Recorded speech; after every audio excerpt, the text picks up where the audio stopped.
Baik, assalamualaikum warahmatullahi wabarakatuh. Ketemu lagi dengan saya, Messi Abdi Abadi. Saat ini saya sedang ada di kelas mata kuliah dasar-dasar broadcasting atau dasar penyiaran. Saat ini saya sedang berada di angkatan 2019. Betul. Saya dulu dong. Baik, ya ini saya ada di kelasnya teman-teman di angkatan 2019 semester 2. Saya pengen coba sedikit buka wawasan, sedikit diskusi mengenai kampus Merdeka. Seperti apa? Coba kita lihat ya. Ini saya coba record, nanti saya coba pengen share dengan netizen. Seperti apa? Ikutin dulu. Baik, teman-teman, itu tadi saya share lembar survei untuk membuka wawasan untuk saya mengumpulkan informasi terkait kampus Merdeka. Ingat ya aturan mainnya, kalau saya tanya ajukan diri, angkat tangan jawab. Angkat tangan dulu baru jawab. Ya. Adakah yang tahu apa itu kampus Merdeka? Aturan mainnya ingat, ajukan diri dulu, angkat tangan, jawab, belajar, yang penting saya berani. Saya berani, yang penting saya berani dulu, maju dulu. Saya ulangi, adakah yang tahu apa itu kampus Merdeka? Diam adalah emas. Saya diam aja. Oke. Baik, apa itu kampus Merdeka? Kampus Merdeka itu programnya dari Nadiem Makarim yang memperbolehkan mahasiswa 3 semester keluar dari pilihannya, prodi pilihannya. Misalnya saya ilmu komunikasi, terus saya pengen belajar di hubungan internasional. Nah, itu diperbolehkan kayak gitu. Atau bisa juga magang atau program lainnya. Kenapa kamu milih HI kalau pengen kampus Merdeka? Kenapa pengen belajar di HI? Kok nggak AB atau kemana? Karena pengen belajar kebijakan internasional. Kebijakan internasional. Apakah itu relevan dengan apa ya? Kamu belajar di ilmu komunikasi karena sebagai komunikator atau nggak tahu konsultasinya apa? Kenapa pengen belajar kebijakan internasional? Relevan nggak dengan ilmu? Karena kayak misalnya salah satu, aku juga pengen jadi kayak delegasi negara kan. Nah, selain harus tahu kebijakannya, kan sebenarnya juga harus pinter berkomunikasi gitu loh, gimana persuasifnya dan lain sebagainya. Oke, clear. Terima kasih. Ada yang lain? Kampus Merdeka ada yang tahu? Saya tidak masalah mau perempuan, mau laki-laki. Yang perempuan terutama, jangan cuma diem. Saya sangat menghargai gender atau emansipasi wanita. Ajukan diri dulu. Ini kebetulan yang laki-laki cuma 1, 2, 3, 4, 5. Yang lain perempuan. Satu suara sudah mewakili. Kampus Merdeka. Ada lagi mau berpendapat? Berbagi cerita, ada yang tahu? Ayo coba bangun mental yang positif, yang berani. Udahlah saya diem aja, pura-pura masih ngisi, diem. Jangan gitu teman-teman. Ayo, yang aktif. Kampus Merdeka, apa itu? Cowok nih, mana suaranya nih? Gak usah kaku-kaku, ini kita sharingnya sederhana aja, itu gak usah terlalu dipikir, langsung pilih, isi. Kampus Merdeka. Menurut teman-teman, kampus Merdeka itu bisa dengan mudah dilaksanakan tahun ini atau tidak? Tidak. Ya, angkat tangan dulu. Oh iya, angkat tangan. Kenapa kok nggak bisa dilakukan tahun ini? Soalnya kan itu istilahnya kayak baru disampaikan, masa tiba-tiba mau langsung diterapkan tuh kayak pasti masih pada kaget gitu loh, sistem-sistemnya harusnya seperti apa, terus butuh penyesuaian dulu dari tiap universitas yang menerima mahasiswa dari universitas lain, semacam itu. Pasti proses administrasinya nggak mudah nggak sih Pak? Menurutmu PN ready nggak? Belum Belum ya? Dalam waktu dekat belum. Kalau seandainya ada mekanisme uji coba 1 kali pertemuan saja, Bisa. take it or leave it. Take it. Baik, saya dengar ada 2-3 orang bilang take it. Baik, semuanya saja. Kalau ada kesempatan untuk kuliah lintas prodi, lintas fakultas, mungkin lintas kampus, take it or leave it. Take it or leave it. Kalau hanya disediakan jatah 5-10 orang, take it or leave it. Berarti harus kompetisi. Dalam satu kelas ini harus kompetisi. Gak ada masalah, katanya ada yang punya pengalaman kuliah lintas, ada yang, duh kok saya nggak dapet ya.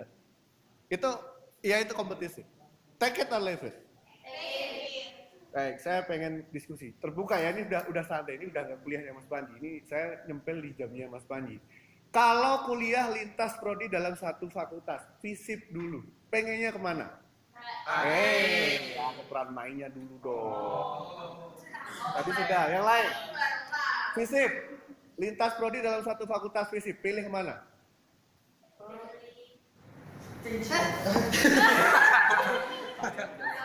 HI. Kenapa? Karena pengen bisa negosiasi Bukankah di komunikasi juga ada mata kuliah negosiasi? aduh gimana ya? Maklum baru semester 2 mulai. Ya belum tahu. Belum tahu. Menurutmu ilmu HI relevan nggak dengan ilmu komunikasi? Relevan. Apa? Misalnya contoh. Sepemahamanmu dulu. Karena kan HI juga berhubungan dengan orang dan termasuk hubungannya itu bersifat eksternal apalagi keluar negeri gitu. Dan pasti nyambung. Oke. Yang lain ada? Yang perempuan? Sebelah sini nih kayaknya calon-calon vokalisnya sebelah sini nih. Pengen kuliah kemana? HI, AB, atau Humas mungkin? Masih ngeblank. Kalau kuliah lintas fakultas, pengennya kemana? Satu pengen dulu. Lintas fakultas, keluar dari FISIP. Mana? Ke FTI? FEB? FTM? Kemana? Pengen kemana? FTM, Prodi apa? teknik perminyakan. Kenapa? Karena keren. Keren. Oh, bagian mana perminyakan keren? Saya pengen tanya dulu. Coba, saya pengen tanya dulu. Karena kata kakak sepupu aku kan dia di teknik perminyakan, terus dia bilang katanya teknik perminyakan tuh kayak gimana ya, seru gitu kan, nggak sesulit yang dibayangin juga kalau misalkan dia minat. Terus aku juga dulu itu waktu SMP pengen di perminyakan tapi jadinya di komunikasi. Baik, kira-kira teknik perminyakan relevan nggak dengan ilmu komunikasi? Ya aneh ya, pasti kalau relevan apa enggak kan pasti ada yang relevan dikit, tapi menurut aku ya nggak relevan banget sih. Baik, sekarang kita balik. Menurutmu orang minyak butuh orang komunikasi? Butuh banget, Kenapa? karena kan komunikasi itu sebenarnya bisa dipakai di semua jurusan, karena semua jurusan itu sebenarnya butuh komunikasi. Mantap, best buat hari ini. Tepuk tangan dulu dong, tepuk tangan dulu. Oke. Baik, saya lanjut. Kampus Merdeka sebenarnya sudah mulai banyak yang terpapar juga. Mungkin Mas Arika, Mas Wahyu juga sudah pernah share dan dosen-dosen yang lain. Saya tanya dulu, adakah yang tahu blended learning? Aturan mainnya, angkat tangan dulu. Blended learning. Blended learning, ada yang tahu? Mau coba jawab, mau ragu-ragu? Nggak tahu? Baik, saya ubah. Adakah yang tahu apa itu e-learning? Coba, aturan mainnya e-learning. Coba dulu, makanya jangan, aduh daripada itu, udah coba dulu. Saya Pak, meleset nggak masalah, kita koreksi. E-learning, ada yang tahu? Coba jawab. Sederhana aja. Ayo, e-learning. Ini serius, jangan kaku-kaku. Ini udah semester 2, ayo cairkan dulu. Kalian sudah mahasiswa, atau gini deh, saya stop dulu diskusi tentang saya. Teman-teman sudah mendesain masa depan atau belum? Seperti apa desain masa depannya juga saya tanya. Jadi orang kaya. Bagaimana caranya menjadi orang kaya? Nih ya, caranya gini, yang paling basic dulu deh. Semester 2, angkatan 2019. Di depan teman-teman semuanya, ngelihat ke depan, bayangkan saja, nggak ada saya, nggak ada yang lain. Di depan itu sudah kelihatan ada toga sama ijazah S1. Ya, ada toga sama ijazah S1 di depan mata teman-teman. Kelihatan, nggak terlalu jauh sih, tapi ya saya bisa kesana dengan lari cepat, atau saya bisa pelan-pelan. Lari cepat ternyata di tengah-tengah ada obstacle-nya. Saya mau lewat sebelah kiri, ternyata jurang juga ada. Tapi ada tali naik juga. Saya mau lewat kanan, ternyata lalu lintasnya luar biasa. Artinya, desain. Di depan ada toga ambil. Dengan segera 3,5 tahun lulus. IPK 3,51, cum laude. Bisa? Bisa nggak? 3,5 tahun IPK 3,51. Desain dulu sekarang. Di depan mata teman-teman. Kelihatan tapi kayaknya jauh, kayaknya dekat. Ya sudah, mau pilih mana? Cepat atau pelan? Atau aduh ada kejeglong, Setiap ada obstacle, hadapi. Pasti ada solusi untuk keluar dari obstacle itu. Apapun. Desain dari sekarang. Nanti mau konsentrasi apa? Nanti. Yang penting 3,5 tahun IPK 3,51. Itu misi utama teman-teman. Pacaran, udahlah, terlalu ringan. Jangan sampai ganggu perkuliahan. Jangan sampai diputusin terus langsung aku nggak mau kuliah, udahlah. Ya? Wah, asik. Ini juga asik juga. Boleh seperti ini. Lanjut. E-learning. Belum pernah tahu sama sekali. Dua semester ini, apakah ada dosen yang mengajar kuliah daring? Baiklah, lanjut berarti karena belum ya, keseduan. Adakah yang tahu apa itu Moodle? Bukan Moodle loh ya, Moodle, M-O-O-D-L-E, bukan U-D-E-L, beda. Moodle sama Woodle beda itu ya, M-O-O-D-L-E. Ada yang tahu? Edmodo tahu? Apa itu Edmodo? Apa itu Edmodo? Edmodo itu aplikasi. Terus habis itu kita kalau misalnya dapat tugas tuh dikirim ke Edmodo. Jadi ada gurunya kita, dosennya kita yang kirim tugas ke Edmodo. Nanti kita ngerjain lewat Edmodo itu tadi, terus dikumpulin ke Edmodo juga. Itu berarti aplikasi apa? Aplikasi belajar. Aplikasi belajar. Baik. Adakah yang tahu istilah LMS? Learning Management System. Benda asing apa lagi itu LMS? E-learning aja aku nggak tahu, nggak pernah dikasih tahu, belum pernah diedukasi? Sama sekali belum pernah? Ada yang tahu apa itu Google Classroom? Tahu semua gimana? Saya cari yang ini deh. Apa itu Google Classroom? Google Classroom kayak belajar online gitu. Kalau bisa Kayak Edmodo gitu atau gimana? Edmodo Iya, kayak Edmodo. ya hampir sama. Berarti aplikasi belajar Ya, gitu. misalnya guru ngirim tugas atau ulangan nanti kita ngerjain secara online. Pernah pakai Google Classroom? Pernah. Pernah. Cuman upload download materi atau ada diskusi komen by komen gitu? Cuma ngerjain soal aja sih nggak ada. Oh, nggak ada materi, nggak ada diskusi. Baik.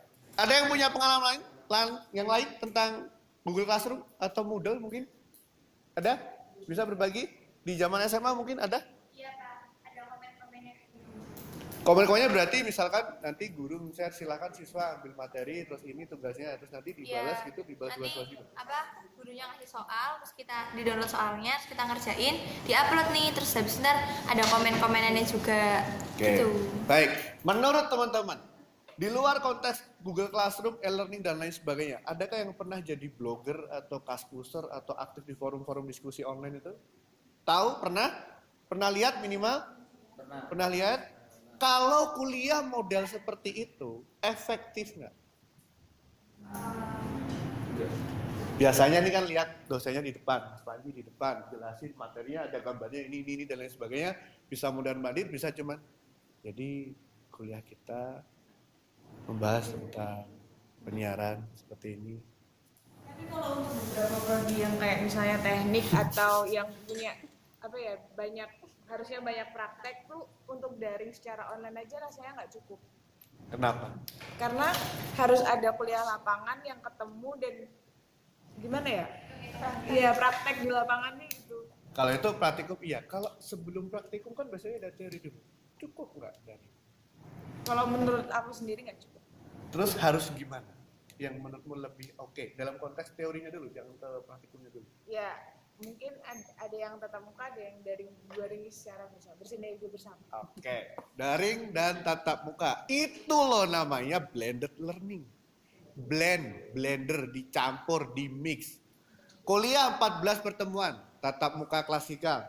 Kalau blended learning paling tidak ada 4 pertemuan online daring atau e-learning. Itu namanya blended learning. Maka survei saya kasih judul implementasi kampus merdeka dengan pendekatan blended learning. Misalnya, kalau punya kesempatan kuliah 1 pertemuan tatap muka masuk kelas di HI, senang lah ya. Tapi kalau ternyata harus online, take it or leave it. Tapi dengan prodi di luar komunikasi. HI tapi online. Take it or leave it. Berubah nih langsung. Ngapain saya kuliah online di HI? Saya ulangi. Kuliah online Dengan Google Classroom atau Moodle atau Edmodo atau apapun aplikasinya, yang penting LMS, di kuliah prodinya HI, yang ngajar dosen HI, tapi nggak di kelas. Kelasnya virtual, e-learning. Take it or leave it? Leave it. Why? Karena menurutku tuh kayak kesan pertama banget kan itu, misal kita pindah prodinya langsung ke HI. Menurutku kayak pertama tuh tatap muka tuh penting gitu loh, dan pertama pun juga nggak 100% membahas tentang materi HI gitu, pasti ada perkenalan lah, ini ya perkenalan. Dan kalau misal pun tatap muka tuh kita lebih interaksinya, lebih tanya-tanyanya juga lebih gampang, sedangkan di e-learning itu kadang apa yang dimaksud di teks dan pengucapan itu beda. Menurutmu penting nggak mahasiswa melihat body gesturnya dosen? Penting. Saya mau ganti sampai hadiah aja deh. Penting nggak melihat body gesture dosen? Kenapa penting? Hai guys. Boleh juga. Boleh, silakan aja. Soalnya jadi kita bisa Saya sebentar, yang lebih keras. Kenapa melihat body gesture dosen penting? Soalnya kita juga ngerti ekspresi dosennya ke murid-muridnya gitu. Bukankah bisa diganti dengan emoticon?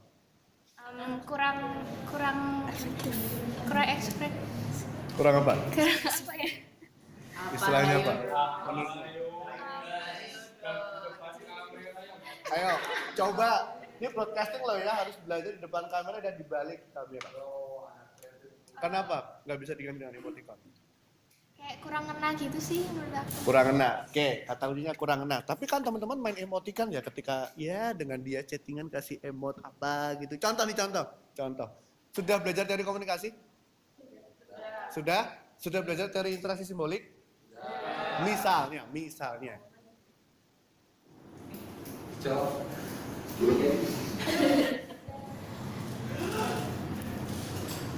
Apa artinya? Ada yang tahu? I love you. Kadang-kadang udah baper. Ya dari siapa dulu yang ngasih baru. Nah itu emoticon.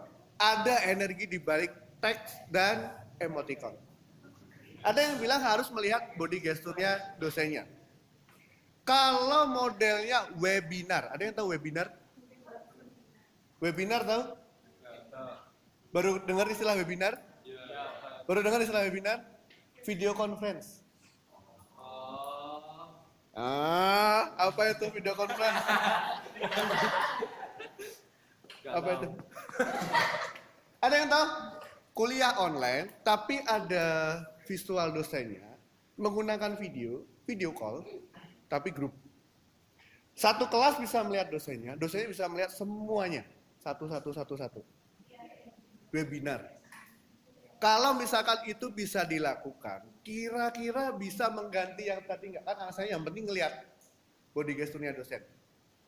Karena ngelihat mukanya, paling nggak ya setengah lah, kayak pas foto, ngelihat. Bisa nggak? Dibayangkan dulu. Kan teman-teman sering video call tuh. Bisa nggak ngelihat dia? Oh ini beneran nggak ya? Bohong nggak ya? Ekspresinya gimana nggak ya? Bisa ngebawa emosional teman-teman nggak? Kuliah online bisa ngelihat dosennya by video. Kan tadi jelas harus bisa ngelihat body gesturnya. Teman-teman tadi bisa bandingkan. Mas Panji ngajarnya seperti itu dengan saya yang modelnya seperti ini. Bisa dibandingkan. Bajunya mirip lagi. Cuman bedanya kok Mas Panji jadi lebih gitu ya. Bisa dibandingkan. Mana yang bisa lebih ini apa sih ini? Atau ya. Atau apa sih ini? Bisa bedakan? Bandingkan saya dengan Mas Panji tadi cara mengajarin. Itu beda. Saya lebih suka mondar-mandir kayak gini. Bagaimana caranya mengubah energi, aduh kok aku gugup ya, aduh kok aku malu, aduh gimana. Jangan lihat matanya, yang dilihat ini. Area ini, jangan ini yang langsung. Makanya kalau saya lebih suka mondar-mandir. Saya nyari ide, ada apa di sekitar saya. Balik lagi, blended learning, kuliah webinar, efektif nggak? Saya mau kesini deh. Gimana menurutmu? Apanya, Pak? Kuliah webinar. Webinar itu yang mana tadi yang? Video conference. Oh, Video call. conference. Video call dengan dosen. Bentar, dikit dulu. Kalau Dia belum bangun, dia masih belum bangun delta. Gimana? Kalau menurutku tuh kayak memenuhi layar gitu loh. Kalau kita harus kan siswanya kelihatan semua, dosennya juga Itu di kenapa visual dosen. Kalau di visual siswa hanya bisa ngelihat dosennya, nggak bisa ngelihat yang lain. Tapi kalau menurutku sendiri itu kayak kurang menarik gitu loh Pak. Jadi sakit matanya kalau lama-lama lihat. Oke. Menurutmu yang menarik untuk e-learning atau kita bicara kuliah 4.0 itu seperti apa? Yang gimana ya? Gak tahu Pak, belum ada gambaran. Belum ada gambaran. Baik. Yang lain mungkin ada gambaran? Contoh, kalau e-learning kan bisa, misalkan contoh, ini materi paling berapa slide sih? 25, 50, capek. Kalau misalkan saya kuliah e-learning, chattingan, sederhana deh. Kita bikin grup WhatsApp, saya masuk di situ, kita kuliah. Nanti saya carikan copy link dari YouTube, dari jurnal, dari apapun, masuk di situ. Silakan, ada yang mau chat pendek, ada yang mau chat panjang, saya komen. Kira-kira kalau modal seperti itu, efektif nggak? Ada yang mau? Belum pernah diuji coba? Baik, kalau kita uji coba seperti itu 1 kali saja setelah UTS, take it or leave it. Coba entah via WhatsApp atau Moodle atau Google Classroom. Kita coba kuliahnya comment by comment. Kan sering ya, punya grup semua, hanya pindah platformnya ke laptop.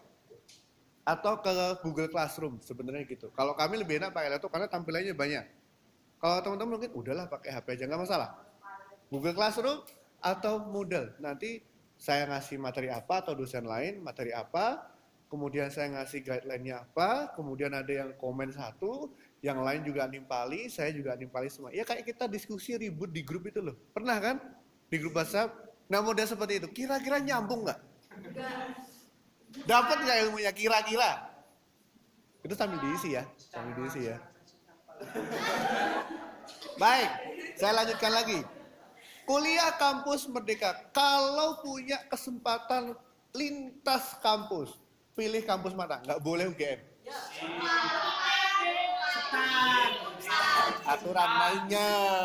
Aturan mainnya dulu. Pilih kampus mana? Selain UGM. Ada ITB, ada UI. Baik, saya persempit lagi. Ternyata harus dalam satu provinsi. Berarti hanya di Jogja saja, di DIY saja. Tidak boleh pilih UGM. Pilih mana? Siapa yang bilang isi? 1, 2. Ini dulu deh. Kenapa, Mei? Aku GM. Oh, UGM. Siapa yang milih isi tadi daerah sini? Aku Kenapa pilih isi? suka seni Bagian mana seni yang teater. Seni teater, pantas ya jaganya teater. Iya dong. Puspa Bangsa. Apa relevansinya seni teater dengan ilmu komunikasi? Ada. Karena komunikasi itu nggak cuma verbal doang. Terus? Kita cuma pakai gestur juga udah berkomunikasi. Oke, kalau punya kesempatan di sana atau teman-teman di sana kuliah di sini, kira-kira itu bisa meningkatkan wawasan kompetensi mas? Oh, bisa dong. Bisa dong, berarti pernah ya? Apa ya? Pernah? Kuliah Pernah. di teater di sana? Enggak, belum. Pernah. Kita coba, ini menarik. Ada statement yang khusus begini, komunikasi itu bisa nggak cuma verbal, non-verbal, itu juga kita pelajari. Non-verbal yang paling lebih mendalam lagi bisa di seni. Menarik. Ada yang lain selain seni, kayak selain isi? Harus Jogja, nggak boleh UGM. Boleh swasta, nggak harus negeri. Ya karena kalau nggak saya larang semuanya milih UGM semua. PTNBH satu-satunya di Jogja. Jangan. UGM nanti kalau ada kesempatannya. Karena kalau di UGM itu rembuknya masih lebih sulit lah ya. Baik, saya pengen coba selain UGM. Di mana? Boleh swasta. Mana? Sini deh. Gimana? Pilih mana? UII Kenapa? psikolog karena psikologinya bagus kan nggak boleh pilih UGM. Nah di Jogja kan yang ada psikolognya kan UNY, UII, terus UGM, Sadar. Tapi setahu aku yang bagus itu di UII sama UGM. Kalau di UNY itu psikologinya masih D akreditasinya. Apa hubungannya psikologi dengan komunikasi? Karena ya sama-sama kan di komunikasi juga mempelajari tentang interaksi sama orang lain gitu ya kan. Kalau misalkan di psikolog tuh dengan kita bisa melihat cara dia ngomong atau gimana gitu kan kita bisa tahu dia tuh sedang kayak gimana perasaannya gitu. Baik, ada yang lain? Kau pengen kemana? Universitas PSS 5. Mana? Sama kayak mbaknya tadi. Mana? Di UI psikologi. Psikologi juga. Kenapa kalau menurutmu? Karena tuh apa biar maksudnya dari apa penyampaian orang lain tuh aku bisa mengetahui apa yang dia rasakan gitu loh, tapi bukan berarti aku bisa membaca pikirannya gitu, jadi untuk memahami orang lain aja sih. Oke, clear. Yang lain ada? Sudah ketemu ada tadi ada seni teater terutama terkait dengan komunikasi nonverbal, kemudian ada juga tentang psikologi. Ada dua ilmu yang sudah kayaknya cocok nih sama komunikasi. Saya harus tahu baca body gesture orang, tapi saya harus tahu memahami karakter orang, psikologi misalnya. Yang lain, ada? Di sini mungkin mau sharing? Sini, pojok, kamu pengen kemana?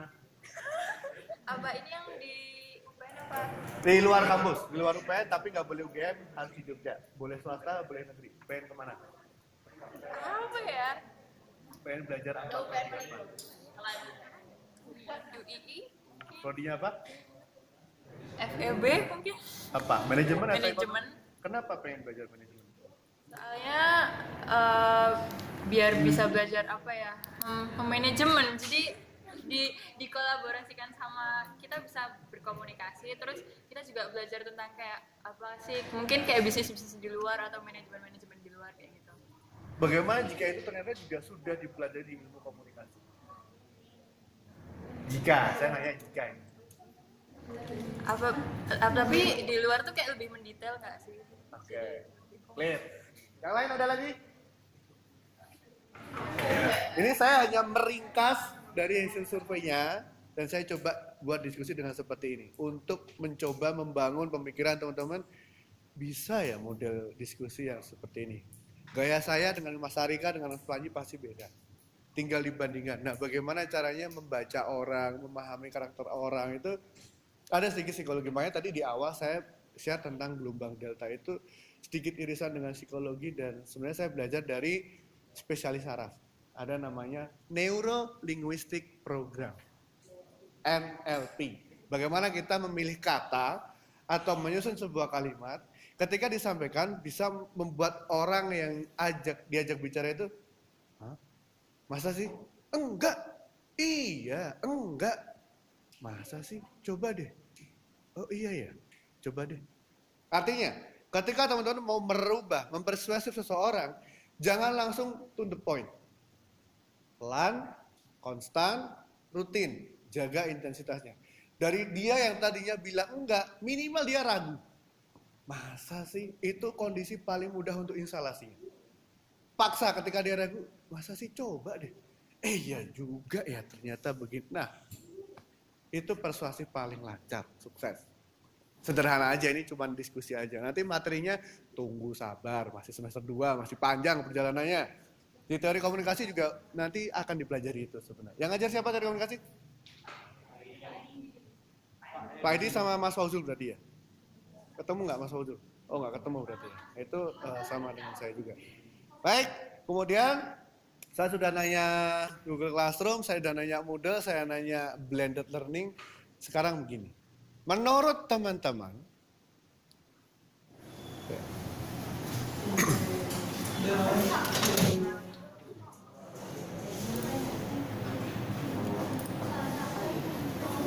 yo nggak connect ya?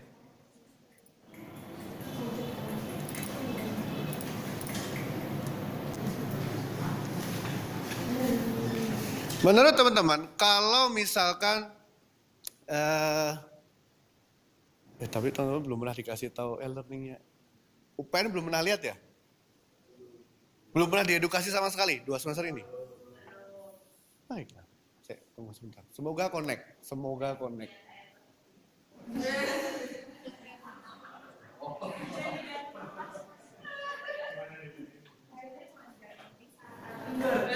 Nggak connect, ya udah. Ya sudah, gini aja. Mungkin volunteer aja yang pegang HP, buka di Chrome-nya, buka di web browser-nya. Learning tanpa bukan e-learning tapi learning langsung .upnyk.ac.id. Beberapa aja. learning.upnjk.ac.id.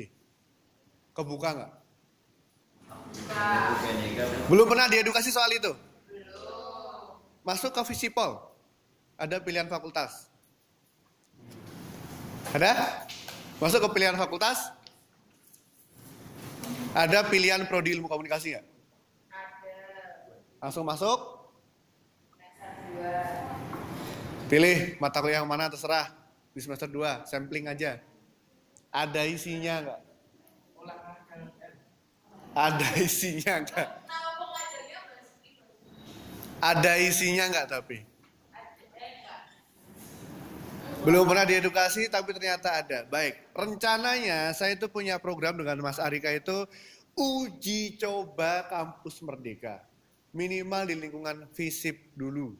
Nanti akan dikompetisikan, disampling, kuliah di HI. Dan kuliah e-learning di ilmu komunikasi. Siapa orangnya belum tahu. Ini saya masih penjajakan di kelas-kelas. Oke, nanti kita coba ada apa di sana. Saya tanya dulu, kenapa semuanya pilih HI nggak pilih AB? Saya pilih AB. Kenapa mau pilih AB? Kenapa?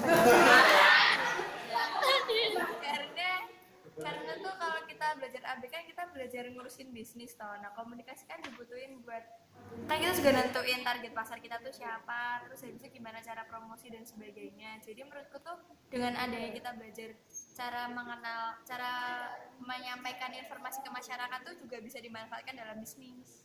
Gitu. Kalau ternyata sudah dipelajari di kewirausahaan dan mungkin marketing komunikasi pemasaran terpadu, gimana? Gimana Pak maksudnya Pak? Ada mata kuliah komunikasi pemasaran terpadu di semester 4 atau 5. Ternyata juga mempelajari tentang bisnis, manajemen bisnis atau dan sebagainya. Butuh nggak Kak Abi? Butuh. Biar makin banyak ilmunya. Baik, ini kayaknya memang digital marketer. Saya tanya, adakah yang sambil jualan online di sini? Jujur saja. Saya jualan Mbak. Ini serius, saya nanya beneran online. Bukan di online kan nggak? Oke, personal brand ini adalah chef. Ini mungkin calon master chef juga ini. Maksudnya begini, siapapun teman-teman kalau mau nyambi di online, diatur ya. Ada konsep digital marketing yang bisa diatur. Pakai Instagram bisnis, pakai paid promote, nggak usah banyak-banyak dulu. Duitnya berapa sesuai kemampuan. Diatur segmentasinya. Tadi ada segmentasi terkait TV broadcast. Di Instagram juga ada segmentasi. Atur usianya berapa yang mau kena sasaran promosinya. Sudah pernah pakai? Belum soalnya bayar. Pernah nyeting? Pernah nyeting tapi nggak bisa. Nggak bisa? Tapi bayar. Pernah nyeting, pernah bayar. Kalau ternyata biayanya menurutmu berapa sih? Tergantung yang dipilih. Berapa sasaran yang dipilih. Minimal order di Instagram bisnis itu yang paid promote itu minimal Rp10.550 untuk depositnya. Untuk per hari bisa Rp10.000. Punya uang segitu? Pengen jualan, pengen meningkatkan follower, bangun dulu personal brandingnya baru di-set ke sana. Mungkin itu yang bisa saya share sedikit tentang digital marketing. Nanti di luar kelas boleh silakan bisa kontak saya, kita bermain-main di sana. Terima kasih atas waktunya. Silakan surveinya dikumpulkan. Semoga kelak setelah UTS kita bisa praktek beneran kampus Merdeka lintas prodi. Terima kasih atas waktunya. Saya akhiri. Assalamualaikum warahmatullahi wabarakatuh. Selamat pagi. Pagi.